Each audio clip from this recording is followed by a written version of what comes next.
আমরা তোমার নামে 3টা করে রোজা রাখবো, আমার আল্লাহ তাদেরকে সুস্থ করে দিলেন। এবার বলুন তো, সুস্থ হয়ে গেল, রোজা রাখা ওয়াজিব হয়েছে কি হয় নাই? রোজা রাখা ওয়াজিব হয়েছে মাসআলা অনুযায়ী। হযরত আলী আর ফাতেমা রোজা রাখবেন, নফল রোজা, বাড়িতে কোনো খাবার নাই, হাদিসে এসেছে পানি পান করে তারা সেহরি খাওয়া শুরু করে দিলেন। সেহরি খেয়ে নফল রোজা রাখা শুরু হয়ে গেল। সকাল হলে আলী কাজে খুঁজে কাজ খোঁজার জন্য বেরোলেন, কিন্তু কোথাও কাজও পেল না। হযরত আলী একজন ইহুদির বাড়িতে গেলেন, ইহুদির নাম ছিল সামুন। সামুনকে দিয়ে বললেন, তুমি তো সুতা দিয়ে তুলা বানানো, তুলা দিয়ে সুতা বানানোর কাজ দিয়ে দাও, আর এর বিনিময়ে তুমি কিছু খাবার দিয়ে দাও। আমাকে এরকম কাজ কি দিতে পারো? নবীর পরিবার, নবীর পরিবার একটু করবে, আমার বাড়িতে বসে বসে সেই সুতার তুলা দিয়ে সুতা বানায় দিবা, আর আমি তোমার বাড়িতে বসায় কিছু বিনিময় দিয়ে দিবা। আমার ভাইরা ইহুদি সামুন এক কাঠুরি তুলা দিয়ে বললেন, আমি 3 দিনে যদি এই তুলা দিয়ে সুতা বানায় দাও, 3 ছাড় আমি তোমাকে দিয়ে দেব।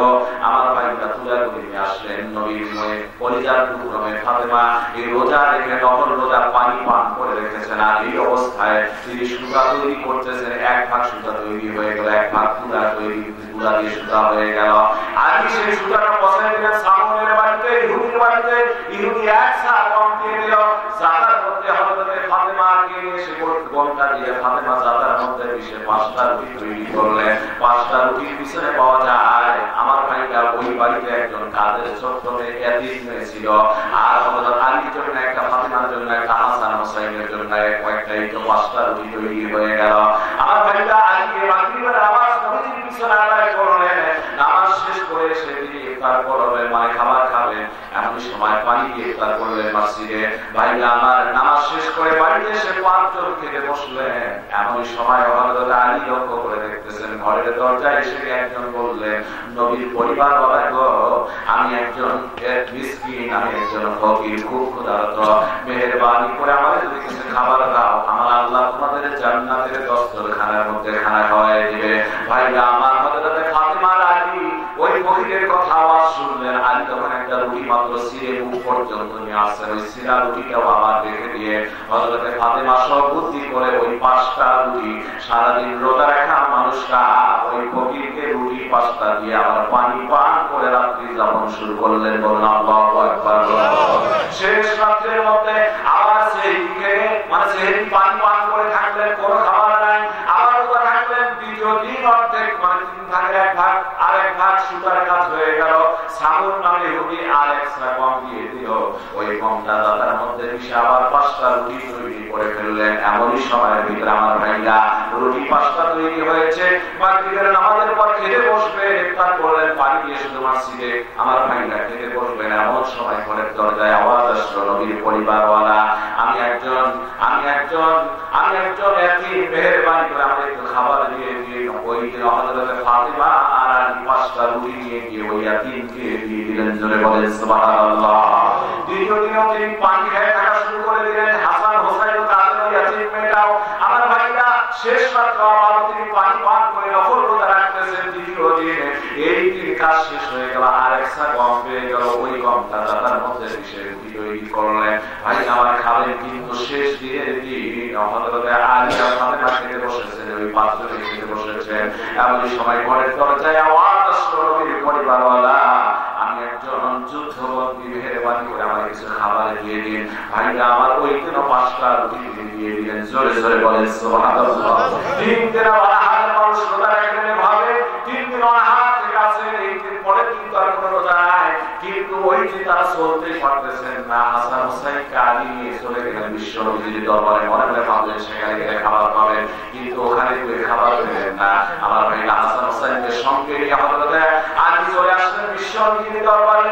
বিশ্ব নবী সহকারে ফাতেমার ঘরে আসলেন, এসে দেখেন ফাতেমা নামাজে লাগিয়ে দিয়েছেন, চৌকুরি ভিতরে গিয়েছে, নামাজ শেষ হয়ে গেল। ফাতেমাকে বুকের মধ্যে জড়ায় নিয়ে আর আল্লাহর নবী কাঁদতে আর বলেন, ও ফাতেমা, আল্লাহ রাব্বুল আলামিন তোমার পিতাকে জাগতিক সম্পত্তি সব কিছু দিতে চেয়েছিলেন, জাগতিক সুখ শান্তি দিতে চেয়েছিলেন, মা ঘর স্বর্ণ, হুল পাহাড় পরিমাণ স্বর্ণ দিতে চেয়েছেন, বাদশাহী বানাই দিতে চেয়েছেন, তোমার বাবা তা গ্রহণ করে নাই।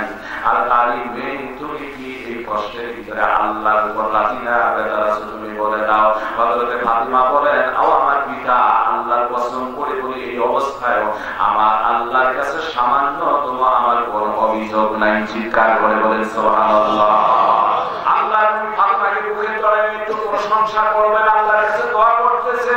এমন সময় আল্লাহ পাক কোরআনের এই আয়াত নাযিল করলেন। আল্লাহ বলেন ওয়া ইউইমুনা আত-তাআমা আলা হুব্বিহি মিসকিনাও ওয়া ইয়াতীমান ওয়া আসীরা।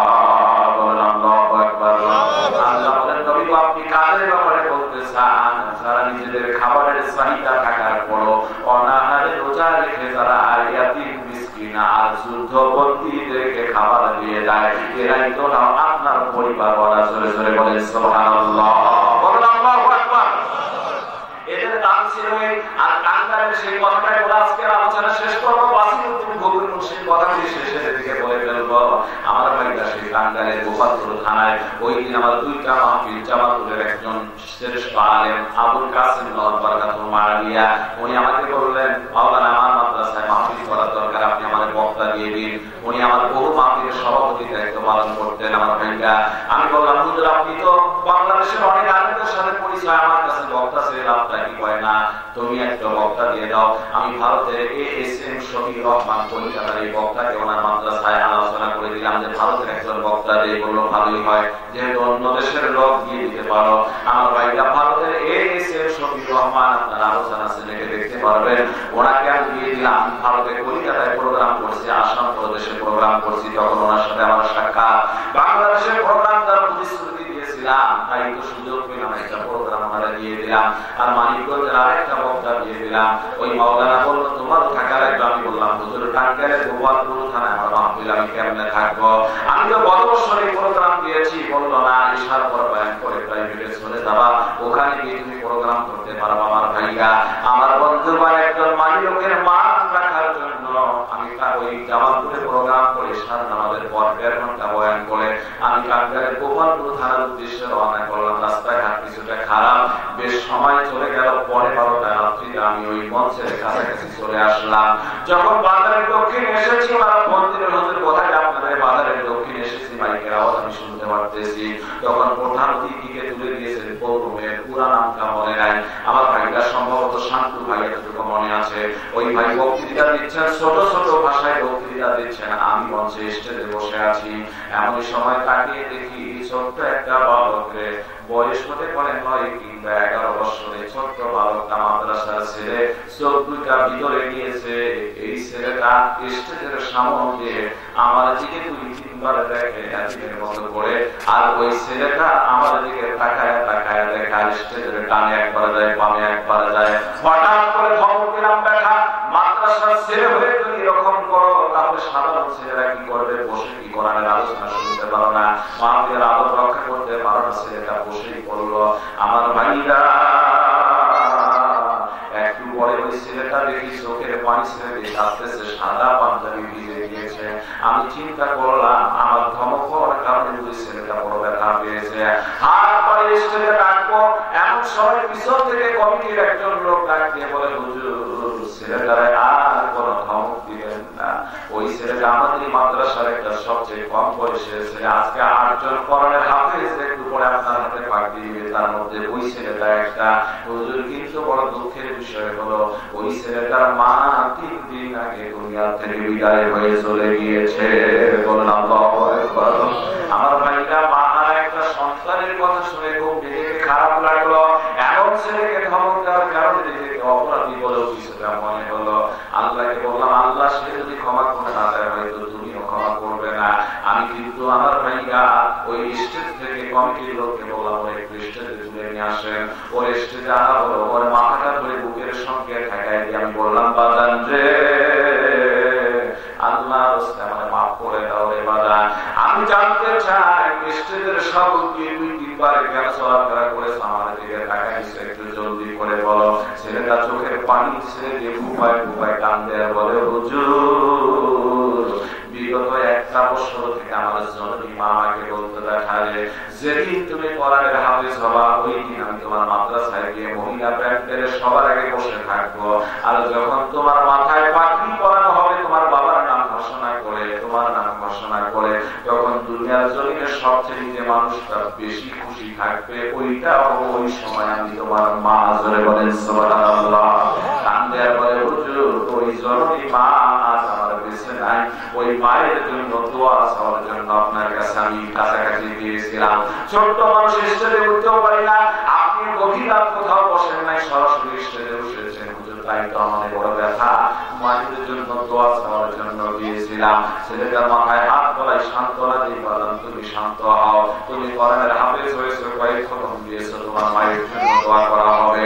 আমার ভাইটা ছেলেটা শান্তই হয় না, এমনই সময় হঠাৎ করে বলে ফেললাম বাজান যে ও বাজান কেদনা রে বাজান, নিশ্চয় তোমার বাবা এখানে আসছে, তোমার বাবা তো তোমার পাগড়ি নেওয়া দেখবে, সে তোমার জন্য দোয়া করবে, খুশি হয়ে যাবে। বাবার কথা বলার সাথে সাথে ছেলেটা হাউমাউ করে কাঁদতে আর বলে হুজুর আমার মতো অসহায় দুনিয়ার মধ্যে কেউ নেই গো, 2 বছর আগে আমার বাবা দুনিয়া থেকে বিদায় হয়ে চলে গিয়েছে, মাও নাই রে বাবা নাই রে দুনিয়ায় কে দেখিবে আমার পাগে দুনিয়া থেকে হায়। ছেলেটা কাঁদে হুজুর বলে হুজুর আমার বাবা নাই, আমার বাবা নাই, আমার পাগড়ি নেওয়াটা কে দেখবে। এভাবে কাঁদে হুজুর আমার বন্ধুদের মায়ের মহিলা অপেক্ষা করতেছে। একবার আমার দেখেছিলাম, আমার বন্ধু সহ গিয়েছিলাম, আমি বললাম খালা আপনার ছেলে পাগড়ি দিবে, আপনারা দেখবেন খুশি হবে, কিন্তু আমার দেখার মতো কেউ না, আমি কোরআনের হাফেজ হলাম, আমার বাবাও নাই বাবাও নাই। আমার ভাইরা ছেলেটার কান্না দেখে আমার মায়ের কথা বাবার কথা মনে পড়েছে, কারণ আমি ছাত্র জীবনে আমার মাকে বাবাকে হারিয়েছি। আমি খুব ইমোশনাল হয়ে গেলাম, আমি কন্ট্রোলহীন হয়ে গেলাম। ওর মাথায় হাত পড়ে গেল, ওই বাগান শান্ত হও, তুমি যদি এভাবে কান্না করো আজ প্রোগ্রামই করতে পারবো না, কারণ তোমার মতো আমিও ছাত্র জীবনে বাবার মাকে হারিয়েছি। ছেলেটা বললো হুজুর মাদ্রাসার রুমে যাবো আর আসবো। আমার ভাইটা মাদ্রাসার রুমের ভিতরে ঢুকলো, একটু পরে চলে আসলো, তার হাতের মধ্যে দেখি ছোট ছোট নোটের বান্ডিল, 2 টাকার নোট, 5 টাকা, 10 টাকা, 20 টাকার নোট সুতা দিয়ে বেঁধে 2টা বান্ডিল করে নিয়ে আসছে, টেবিলের উপর রেখে দিয়ে বলছে হুজুর আমার মা নাই গো, মায়ের পাঠানো এই টাকা কয়টা আছে হুজুর। আমার মা বড় গরিব মানুষ ছিল, যেহেতু বাবা নাই, অন্যের বাড়িতে কাজ করে আমাদের মানুষ ওই টাকা পয়সা পাঠায় দিত হুজুর। আমি যাতে হাফেজ হতে পারি, তারপর মাওলানা হতে পারি, এই জন্য কষ্ট করে মা টাকা পাঠাইত হুজুর। ওই মায়ের পাঠানো টাকা কয়টা আছে আমি চিন্তা করতাম, আমি যেদিন হাফেজের কোরআন হবো কিছু টাকার দরকার হবে, হুজুরকে পাগড়ি পাঞ্জাবি টুপি আমার বন্ধুরা দিবে, আমি কোথায় পাবো টাকা, আমার মায়ের সঙ্গে কোথায় টাকা পাবে। তাই তো বিগত 1টা বছর থেকে মায়ের যে পকেট খরচের টাকা আমার কাছে পাঠাই দিত হুজুর। কষ্ট করে চলে চলে জামা ইস্তারি না করে, সাবান দিয়ে ভালো করে কাপড় না কেসে, নাস্তা না খেয়ে, কখনো অনাহারে থেকে থেকে হুজুর আমি 1000 টাকা সংগ্রহ করেছি হুজুর। আমার মা নাই, বাবা নাই, আমার তেমন কোনো সম্পদ নাই হুজুর, কি করবো এই কয়টা টাকা দিয়ে। মদিনাওয়ালা বলেছেন আপনাদের মতো আলেমরা বয়ান করে ওয়াজের মধ্যে, সন্তান যদি কাজ করে আমার আল্লাহ নেককারের বিনিময়ে বাবা মায়ের কবরে সব বসায় দেয়। আপনারা হাদিস বলেন আওয়ালাদিন সালিহিন ইয়াদউল্লাহ। ও হুজুর আজকে আমি সন্তান হিসেবে মায়ের পাঠানো টাকা ও হুজুর মা নাই, এই 500 1000 টাকা যখন মাদ্রাসায় কালেকশন করা শুরু করবেন, তখন মায়ের নামে 500 আর বাবার নামে 500 টাকা সবার আগে এই মাদ্রাসায় দান করে দিবেন। জোরে জোরে বলেন সুবহানাল্লাহ। কয় হুজুর আমার বন্ধুরা হুজুরকে পাগড়ি দিল, টুপি পাঞ্জাবি দিল, আমার টাকা নেয় নাই, আপনি পরে করে আর মাদ্রাসায় বই কিনে দিয়েছে, আমার টাকা নেয় নাই, বলছে তুই আপনি আমাদের সঙ্গে আসিস, তোর টাকা দেওয়ার দরকার হবে না। হুজুর আমি সন্তান হিসেবে যদি এই কাজটা করি, আমার বাবা আমার কবরে বসে বসে সব পায়, আমার আল্লাহ তাদের মাফ করে দিয়ে জান্নাতি বানায় দেয়।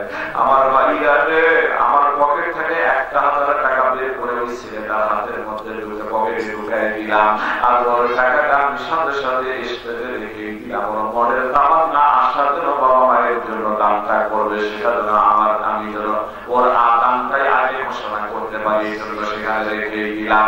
আমার ভাইরা দুনিয়ায় যতদিন যতদিন বাঁচবো ওই ছেলেটা আমার জীবনের একটা আইকন, ওই ছেলেটার কথা আমার মনে পড়ে হাতে মায়ের কথা পাগল, বাবার কথা পাগল, একজন হাফেজ কোরআন 1,000 টাকা জীবনের সম্পদ আমার বাবা মায়ের জন্য দান করে দেয়। এখানে অনেকে আছেন এই ঘটনা শোনার পর নিশ্চয় চোখে পানি আসছে, আমার ভাই কাঁদতেছে, চোখের পানি কাঁদতেছে, অনেকের বাবা নাই মা নাই, চোখের পানি ছেড়ে দিয়ে কাঁদতেছে। আর মার বাবার মতো আপন দুনিয়ার জমিনে কেউ নাই। আমি যখন চট্টগ্রামে পড়াশোনা করি চিঠি রাখলাম মা বাড়িতে যাবো, পরীক্ষা মুক্তির শেষ টিকিটও কাটে রাখছি, চিঠিতে রাখলাম মা আমি সময় মতো যদি পৌঁছিতাম আশা রাখি মাগরিব থেকে ইশার ভিতরে পৌঁছে যাবো, গাড়িতে টাইম দেওয়া আছে। আমার ভাইটা বলতে আমি পড়ার কারণে রাত 4:30 বাড়িতে গিয়ে বসলাম, আর জীবন কথাটা মনে থাকবে। এই বাড়িতে ঢোকার পর ছোট্ট করে একটা ডাক দিয়েছি, মা 4:30 বাজে ভাই, কসম আল্লাহ মাকে ডাক দেওয়া দেরি হয়েছে, জননী মা দরজা খুলতে দেরি হয় নাই। আমি জিজ্ঞাসা করলাম মা তুমি কি ঘুমাও নাই? বাজান তুমি আসার কথা মাগরিব থেকে 10:30 বাজবে, কোথাও তো নাই, কি করে ঘুমাই সারা রাত বিছানায় আমি গানা দিয়ে ছটফট করি, কখনো কোরআন পড়ি, কখনো নামাজ পড়ি, তোমার জন্য দোয়া করতেছি রে বাজার। গরম পানি করা হলো, আমার ভাই আমি বললাম মা আমিও খাবো তুমিও খাবো, খাবো তো তোমার সাথে একসঙ্গে খাবো, আমি রাত্রিতে কোনো খানা খাইনি, তুমি আসবা বিধায়। আমার ভাইটা এমন জরুরি মা আর বাবা যাদের দুনিয়ায় বেঁচে নাই, ওদের রুহের মাগফিরাতের জন্য সন্তান হিসাবে আমি এখন এই মুহূর্তে 4 জন মানুষ দেখতে চাই। আল্লাহ যেন আবু বকর ওমর ওসমান আলীর সাথে জান্নাতি করে দেয়। 4-এর একটা বরকত আছে, আসমানি কিতাব 4টা শ্রেষ্ঠ, তার বুঝবেন যে কোরআন, ফেরেশতাদের মধ্যে 4 জন শ্রেষ্ঠ, খলিফাদের মধ্যে 4 জন শ্রেষ্ঠ। আমার ভাইয়া আমি 4 জন মানুষ দেখতে চাই আল্লাহর ঘরকে মহব্বত করে।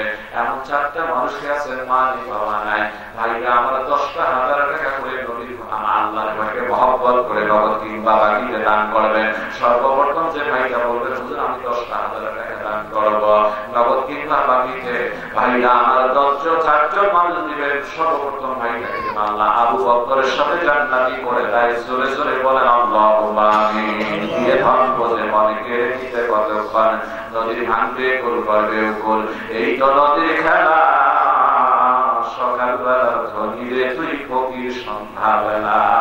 একটা আমি বলতে হতো হুজুর আমি 10,000 টাকা কত মসজিদের জন্য দান করতে পারবো, আল্লাহ যারা আমার করে আল্লাহ তাআলার সঙ্গে জান্নাতি করে দেয়। আমার ভাইটা আমি মন করে দেওয়া করবো, আসেনি কেউ যদি বেশি কষ্ট আমি যেমন জানি না কর্তৃপক্ষ আমাকে এইভাবে করে নির্দেশ দেয় না কি পরিমাণ উপর থেকে নিচের দিকে আসতে হবে, আমি আমার ব্যক্তিগত ভাবে ধরেছি। আজকের কোনো ভাই জানছে 10,000 টাকা অত মসজিদের কাজের জন্য কল্যাণের জন্য দান করবেন। আমার রাসূল বলেছেন মান আখরাজা মিন আল্লাহি মাসজিদান বানাল্লাহু লাহু বাইতান ফিল জান্নাহ। নবী বলেছেন কোন মানুষ যদি মসজিদকে ঝাড়ু দিয়ে একটু মুছিয়ে যদি ধুলা ময়লা পরিষ্কার করে দেয়, আল্লাহ নবী বর্ণনা করেছেন জান্নাতে তার জন্য বাগান তৈরি করা হয়। জোরে জোরে বলেন সুবহানাল্লাহ। মসজিদ ঝাড়ু দিয়ে পরিষ্কার করলে যদি পরিমাণ সব হয়, তাহলে ওই মসজিদ যারা বানিয়েছে তাদের সব কি হবে? আল্লাহ নবী বলেন মান বানা বিল্লাহি মাসজিদান বানাল্লাহু লাহু বাইতান ফিল জান্নাহ। জান্নাতে তার জন্য যে মসজিদ মানে যারা দুনিয়ার মসজিদ বানাবে, জান্নাতে তার জন্য যে বালাখানা তৈরি করা হয়, এই বালাখানা কি পরিমাণ বড় হবে? আমার ভাইরা এই দুনিয়ার 10টা দুনিয়া একত্রিত করলেও আমার ভাইরা একটা ছোট্ট জান্নাতের সমতুল্য, ছোট্ট বালাখানার সমতুল্য হবে না। চলে চলে বলেন সুবহানাল্লাহ। আমার ভাইরা আছে কি কোনো ভাইরা 10,000 টাকা দেওয়ার পর বাবা কি কোনো চাকরিজীবী কোনো ব্যবসায়িক নাই? যদি থাকে মন খুলে দোয়া করবো, একজন 10,000 টাকা দিতে চাই। আমার ভাইরা যা হোক কষ্ট দেবো না, একটু বেশি কিনতে দিতে হয়, আমি বেশি দিতেও করবো না। এই মুহূর্তে আমাদের মাঝে আজকে সম্মানিত অতিথিবৃন্দ, উনি মেম্বার পদপ্রার্থী, এবার এর আগে উনি সামাজিক মেম্বার ছিলেন। আমার ভাইজান 5,000 টাকা নগদ দান করেছেন। নারায়ে তাকবীর, নারায়ে তাকবীর। রব্বুল আলামিন তোমার বান্দা 5,000 টাকা কল্যাণ করে আমার সম্মান মাফ করে জীবনের বড় জান্নাতের উচ্ছ্বাসন খানা। আল্লাহ তুমি জানালে বরকত দাও, তার আপন জনের কবরগুলি জান্নাতের টুকরা করে নিতে বলে দাও, ছেলে মানুষের মতো মানুষ বানায় দাও। কিয়ামতের ময়দানে মুসিবতের দিন আল্লাহ এই তাদের ওসিলায় বহুত পাহাড় পরিমাণ সব দিয়ে তুমি জান্নাতের ফয়সালা করে দিও। বলেন আমিন। কবুল করো, কবুল করো। তাকারীদের মনের বাসনা খানায় কাবা নামি আল্লাহ তুমি মরণ দিও না। বলেন আমিন। মা বাবার জন্য দোয়া করেন। নারায়ে তাকবীর, লিল্লাহি তাকবীর। রব্বুল আলামিন আজকে আলোচনা করেছিলাম ইউসুফ আলাইহিস সালামকে স্বপ্নে 13 জন 11টা তারা চন্দ্র সূর্য সিজদা করেছিল। আল্লাহ 13 জন সম্মানী ব্যক্তি সিজদা করেছিল ইউসুফকে, সম্মানের সিজদা। আর এই মুহূর্তে 13,000 টাকা দান করেছেন। ভাই নাম কি? তুলিপ। হ্যাঁ, tulip, Mohammad tulip. Mohammad tulip ভাই আমার নগদ 13,000 টাকা দান করেছেন। আল্লাহ তাআলাকে তুমি কবুল মঞ্জুর করে নাও। রব্বুল আলামিন মেহেরবানি করে তোমার বান্দার এই দানের ওসিলায় আল্লাহ কিয়ামতের দিন মুসিবত দিনের উপহার পরিমাণ নেকি দিয়ে জান্নাতের ফয়সালা করে দিও। আমার আল্লাহ তাআলা জননী মা বাবা বেঁচে থাকলে হায়াতে করি বাবারে দাও, কবর বসি হলে আল্লাহ তুমি কবরকে জান্নাতের টুকরায় পরিণত করে দাও। আল্লাহ এই দানের ওসিলায় কিয়ামতের দিন মুসিবতের দিন আল্লাহ আরশের নিচে ছায়াদার ব্যবস্থা করে দিও। জোরে জোরে বলেন আমিন আমিন আমিন। আল্লাহ আমিন। দানকারীদের জন্য আল্লাহ হয়েছে জামিন। আল্লাহুম্মা আমিন। নারায়ে তাকবীর। রব্বুল আলামিন সাবেক মেম্বার জনাব মোহাম্মদ তৌহিদুদ্দিন আমার শ্রদ্ধেয় বড় ভাইজান আল্লাহ তাআলা 3000 টাকা নগদ করেছেন। আল্লাহ বলে রহমান সম্মান মাফ করো, জীবনের গুনাহ জান্নাতের উচ্চ আসন। আল্লাহ জান্নাতের বরকত দাও, 3 কোটি টাকা সংসারে বরকত নাযিল করে দাও। আল্লাহ কিয়ামতের মুসিবতের দিন উপহার পরিমাণ বেশি দিয়ে তোমার আরশের নিচে ছায়ার ব্যবস্থা করে দিও। বলেন আমিন। যে দান করিল আর যে দান না করিল দুইজনের মধ্যে কোনদিন সমান নাই হইল। দান করিলে কমে না ভাই, নেকির পাল্লা হয় ভারী। দানকারীদের জন্য আল্লাহ জান্নাতে বানান ঘরবাড়ি। কে দিতে পারবেন কি? আমার ভাইরা আপনারা নিয়ে আসতে হবে, যেভাবে নিয়ে আসতেছেন লিল্লাহি তাকবীর। রব্বুল আলামিন অত্র মসজিদের সম্মানিত সভাপতি সাহেব, আজকের সুযোগ্য সভাপতি আল্লাহ তিনি দিয়েছেন 5,000 টাকা। আল্লাহ তাআলাকে তুমি কবুল মঞ্জুর করে নাও। আল্লাহ এই প্রতিশ্রুতিবদ্ধ এই বাকি দানটাকে আল্লাহ তুমি কবুল মঞ্জুর করে নাও। আল্লাহ তাআলা আসমানি জিসমানি সব পরামর্শ দূর করে দাও। আল্লাহ জনাব মোহাম্মদ নেহাজউদ্দিন নেহাজ সাহেবকে আল্লাহ তুমি কবুল মঞ্জুর করে নাও। আল্লাহ তাআলা আসমানি জিসমানি সব পরামর্শ দূর করে দাও। আপন জনের কবুল করে জান্নাতের বাগান বানায় দাও। জোরে জোরে বলেন আমিন। কবুল করো, কবুল করো দানকারীদের মনের বাসনা খানায় কাবা খানিয়া আল্লাহ তুমি মরণ দিও না। আমার ভাইরা আল্লাহর রাস্তায় বলেন তো আর কোন ভাইটা দিতে পারবেন, কোন ভাইটা দিতে পারবেন, কি দিতে পারবেন? 5 টাকা করে 1000 টাকা, 5000 টাকা করে 4জন মানুষের কাছে দেখতে চেয়েছেন। আমি 2 জন পাইছি, আর 2টা মানুষের দরকার। আল্লাহ প্রথম ব্যক্তি আবু বকরের সাথে, দ্বিতীয় ব্যক্তি ওমর ইবনে খাত্তাবের সাথে, তৃতীয় ব্যক্তি হযরত ওসমান গনির সাথে জান্নাতের ফয়সালা করে দিও। বলেন আমি 5000 টাকা আছে নগদ আনেন বাকি আল্লাহর রাস্তায় মসজিদের জন্য পৃথিবীর জমিনে সবচেয়ে শ্রেষ্ঠ জায়গা হলো মসজিদ। জোরে জোরে বলেন সুবহানাল্লাহ। আর নিকৃষ্ট জায়গা বাজার, সেখানে আমরা কি কোটি কোটি টাকা খরচ করি, লক্ষ লক্ষ টাকা খরচ করি।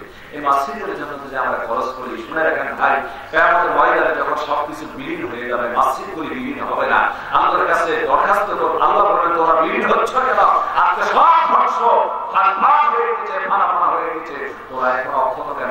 বলবে আল্লাহ যতক্ষণ পর্যন্ত আমাকে যারা আবাদ করেছে ওদেরকে তুমি জান্নাতে ফয়সালা করো নাই, ওদের ব্যাপারে আমার সুপারিশ গ্রহণ করো নাই, ততক্ষণ পর্যন্ত আমি মিশে যাব না। আল্লাহ বলে যাও, তোমার সুপারিশ আমি গ্রহণ করলাম। জোরে জোরে বলেন সুবহানাল্লাহ। আমার ভাইরা এই মসজিদের জন্য, শ্রেষ্ঠ জায়গার জন্য, আল মসজিদ বাইতুল্লাহ, মসজিদগুলি হলো কাবার অংশ বিশেষ। আল্লাহু আকবার।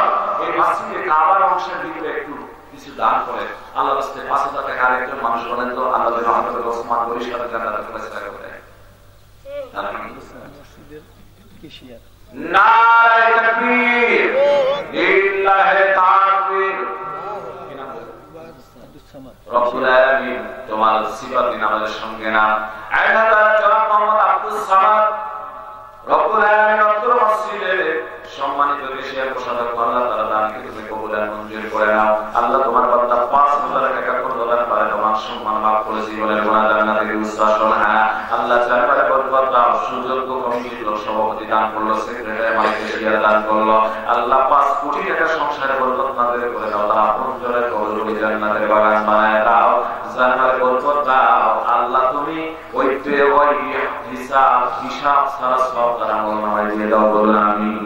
ভাইজান আছেন কেউ? শেষ মানুষ আল্লাহ হযরত ওসমান মুশরিক তারা জান্নাতি করে দাও। 4 নম্বর অংশে দেখতে যায় আলী রাদিয়াল্লাহু তাআলা মুশরিক আল্লাহ জান্নাতি করে দেয়। শেষ বালদার সব বালদার 5000 টাকা চাবো না নিচে নেমে আসবো। 5000 টাকা আরেকটা মানুষ বলেন তো আল্লাহ যেন হযরত আলীর সাথে জান্নাতের ফয়সালা করে দেন। সম্মানিত ভাইরা, এই 4 জন চারের একটা বরকত আপনারা জানেন। 4 জন শ্রেষ্ঠ খলিফা, 4 জন শ্রেষ্ঠ ফেরেশতাদের মধ্যে 4 জন শ্রেষ্ঠ, ইমামের মধ্যে 4 জন শ্রেষ্ঠ, আসমানি লিগাও 4 জন শ্রেষ্ঠ। চারের একটা বৈশিষ্ট্য আছে। শেষ মানুষটা 5000 টাকা দেওয়া একজন মানুষ দেখতে চাই। যুবক তরুণেরা আমার রাসূল বলেছেন ইসলামে যুবক তরুণদের অবদান ছিল বেশি। আপনারা ইনকাম করতে পারেন আল্লাহর রাস্তায় পানি পানি জালালাতি নানারা নিয়ে তাদের রূহের মাগফিরাতের জন্য আল্লাহর কাছে 5000 টাকা দেওয়ার আরেকজন মানুষ বলেন তো আমি 5000 টাকা দেব। শেষ মানুষটা পর্দার আড়ালে মাকে দেখতে চাই। ভাইরা অনেক ছেলে বিদেশে আছে প্রবাস জীবনে, আল্লাহ তাআলা সেখানে সুস্থ রাখেন। আজকে এমন এক মুসিবতের ভিতরে আমরা পড়ছি, করোনা যেতে না যেতে আবার নতুন রোগ শনাক্ত হচ্ছে। এই নতুন রোগের নাম হচ্ছে অমিক্রন। আজকে আমি যেখানে নামাজ পড়াই সাতবার একটা মসজিদ নালিতাবাড়ি মধ্যবাজার, শেরপুর জেলা নালিতাবাড়ি মধ্যবাজার একজন মসজিদ, এই মসজিদটা করছেন 14 কোটি টাকা ব্যয়। আলহামদুলিল্লাহ, নারায়ে তাকবীর, লিল্লাহি তাকবীর। জনাব মোহাম্মদ আব্দুর রশিদ সাহেব রব্বুল আলামিন সাবেক সভাপতি আব্দুর রশিদ দীর্ঘদিনের আল্লাহ তোমার বান্দা 5000 টাকা করলেন। আল্লাহ বলেন ইমান সম্মান মাফ করে জীবনের গোনা জান্নাতের উচ্ছ্বাসন খানা। আল্লাহ তাকে তুমি ছেলে মেয়ে দিয়েছো, মেহেরবানি করে ছেলে মেয়েকে সৎ বান্দা বান্দি বানিয়ে দিও। আল্লাহ ছেলে মেয়েগুলিকে পিতা মাতার আনুগত্যশীল বানিয়ে দাও, ওদেরকে মানুষের মতো মানুষ বানিয়ে দাও। আল্লাহ তোমার বান্দার মাতৃপিতৃ করে মায়ের বংশের বাবার বংশের যারা কবরবাসী হয়েছে কবরকে জান্নাতের বাগান বানিয়ে দাও। যারা বেঁচে আছে হায়াতে তৈবা বানিয়ে দাও। তোমার আরশের নিচে ছায়ার ব্যবস্থা করিও। আমাদের জোরে জোরে বলেন আমিন। আমার ভাই আসে আমার মুসলিমদের ভিতরে আজকে একদম পরে বললো তার ছেলে কানাডায় আছে, খুব ধার্মিক ছেলে। সেই 4টা পরিবারের 4 জনারে সে অমিকরণ করা হয়েছে। কি ধরা পড়েছে? গেলে গেলে খুব বেহুশ। আমি বললাম আল্লাহ হেফাজত করার মালিক, আপনি সদকা মানুষ। যখন ওর বিপদ কারোর সামনে পেশ হয়ে আসে তখন সে যেন সদকা মানে। বিপদ যত বড় সদকা যেন তত বড় মানে। তাহলে এই সদকার দ্বারায় আর সদকার দ্বারা দুনিয়ার বালা, ওই বালা বছর দূর হয়ে যায়। চলে যেতে পারে। আমি এখানে বসে থাকি উপদেশ দিয়েছি, আপনাদের ঘরে বসে বসে থাকি উপদেশ দিয়ে আপনি দ্রুত সদকা মানে ফেলুন। 4 জনের পরিবারে অমিকরণে করা হচ্ছে, তাও বিদেশে। সম্মানিত হইতে এই যে নতুন নতুন মুসিবত, আজকে অনেক সন্তান বিপদে আছে, আল্লাহ তাআলা বিদেশে আছে, প্রবাস জীবনে আছে। আল্লাহ তাআলা এই নতুন নতুন মুসিবত থেকে বালা মুসিবত থেকে আমাদেরকে হেফাজত করে, সন্তানগুলিকে হেফাজত করে, প্রত্যেকের আপনজনদেরকে যেন প্রবাস জীবনে হেফাজত করে। আর তাদের নামে অথবা মসজিদে কিছু করে দান করে দেয়, আল্লাহ তাদেরকে যেন হেফাজত করে বলেন আমিন। সম্মানিত ভাইরা 5000 টাকা দেওয়ার আর কেউ আছে? নুরুল আলামিন শেষ মানুষটা নাই, নিচের দিকে নেমে আসি। আল্লাহ নবী বলেছেন 10 জন সাহাবী দুনিয়ার জমিনে জান্নাতের সার্টিফিকেট পেয়ে হয়ে গেল, ওদেরকে আশার প্রবাসরা বলা হয়। এই 10টা জান্নাতি সাহাবীদের সাথে আল্লাহ তাআলা 10টা ভাইকে জান্নাতের ব্যবস্থা করে দেয়, মাদের জন্য ব্যবস্থা করে দেয়। ওয়ালি মাত্র 2টা করে 1000 টাকা নগদ কিংবা বাকিতে 10 জন মানুষের কাছ থেকে যায়। আল্লাহ তাআলা 10টা জান্নাতি সাহাবীদের সাথে জান্নাতের ব্যবস্থা করে দেয়। কারা জান্নাতি বলে 2000 টাকা। এটা হাতটা উল্টো করতে মাত্র 2000 টাকা, সর্বপ্রথম 2000 টাকা দিয়ে দিতে হবে। আলহামদুলিল্লাহ। আমাদের সেটাকে পিছনে লাইটের কারণে দেখা যাচ্ছে না, যার কারণে চোখ বন্ধ করে আলহামদুলিল্লাহ সুন্দর চেহারা। জনাব মোহাম্মদ বাবুল ভাই আমার 2000 টাকা নগদ। নারায়ে তাকবীর। রব্বুল আলামিনকে কবুল করে নাও, জান্নাতের বরকত দাও, তার আপনজনের কবরগুলি জান্নাতের টুকরায় পরিণত করে দাও, ছেলে মানুষের মতো মানুষ বানায় দাও। আমাদের মুসিবতের দিন আল্লাহ তাআলার ওসিলায় আল্লাহ তুমি জান্নাতের ফয়সালা করে দিয়ে 2 কোটি টাকা আমরা সংসার করব নাযিল করে দিব। আমিন আমিন আমিন। আল্লাহ তাকারীদের জন্য আল্লাহ হয়ে যায় নজাবিন। মন্তাজ মিয়া 1000 টাকা নগদ আল্লাহ তাআলাকে তুমি কবুল মঞ্জুর করে নাও। আল্লাহ জান্নাতের বরকত দাও, তার আপনজনের কবরগুলি জান্নাতের টুকরা পরিণত করে দাও, ছেলে মানুষের মতো মানুষ বানায় দাও। আপনজনদের ভিতরে মাতৃপিতৃ করে মায়ের বংশের বাবার বংশের যারা বিদায় হয়েছে আল্লাহ তাদের কবরগুলি জান্নাতের বাগান বানায় দাও। বলেন আমিন। নারায়ে তাকবীর। রব্বুল আলামিন অপর মসজিদের সম্মানিত সেক্রেটারি জনাব মোহাম্মদ জাহাঙ্গীর আলম 2000 টাকা বাকি আল্লাহ তাআলা তুমি কবুল মঞ্জুর করে নাও। 2 কোটি টাকা আল্লাহ সংসারে বরকত নাযিল করে দিও। আল্লাহ তোমার ঘর মসজিদে শুধু সম্পৃক্ত নয়, মেধাশ্রম দেওয়ার পাশাপাশি অর্থ দান করে আল্লাহ তুমি জান্নাতে তাদের জন্য বানাখানা বানায় দিও। জোরে জোরে বলেন আমিন। 200 পয়সা 2000 টাকা করে আরো দরকার হলো 8 জন কারা দিতে পারবেন 8টা মানুষ, আল্লাহ যেন 10টা জান্নাত ইসলামের সাথে জান্নাতের ফয়সালা করে দেয়, বলেন আমিন।